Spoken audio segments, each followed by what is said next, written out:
জি, জি, জি। আমরা যেহেতু আন্দোলন করে ওনাকে দেবটা দিদার করছি, জি, জি। আবার আমরা যে আন্দোলন করি তাহলে জি, জি। ওনাকে দেশে আনা যাবে।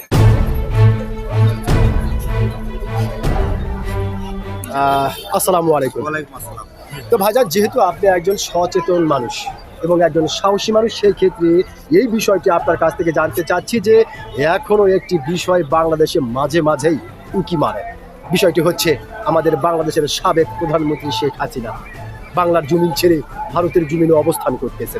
তো এই বিষয়কে কেন্দ্র করে বাংলাদেশের বিভিন্ন ধরনের মানুষ বিভিন্ন ধরনের কথা বলছে। কেউ বলছে শেখ হাসিনা কখনো কোনোদিন বাংলার মাটি তার পা রাখতে পারবে না, আবার অনেকেই বলছে না, শেখ হাসিনা আসবে অচিরেই বাংলার মাটিতে বীরের বেশে।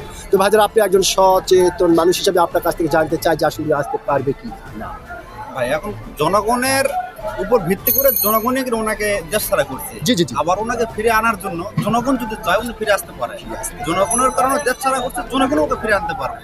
তাছাড়া কেউ মানে ফিরে আনার জন্য কেউ আনতে পারবো না। জনগণ ওকে দেশ ছাড়া করে জনগণই আনবে, তাছাড়া আমরা কেউ পারবো না ভাই। জি, জি, আপনি জি। জনগণ, আমি জনগণ। জি, জি, জি। আমরা যেহেতু আন্দোলন করে ওনাকে দেবটা দিদার ছাড়া করছি, জি, জি। আবার আমরা যে আন্দোলন করি তাহলে জি, জি। ওনাকে দেশে আনা যাবে। জি, জি, জি।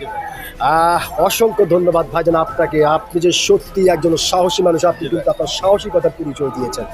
আপনি কিন্তু অত্যন্ত গুরুত্বপূর্ণ একটি কথা বলেছেন। আমি আশা করব আপনার এই গুরুত্বপূর্ণ কথাটি বাংলাদেশের সমস্ত সচেতন নাগরিকদের হৃদয়ে জায়গা করে দিবে। অসংখ্য ধন্যবাদ আপনাকে।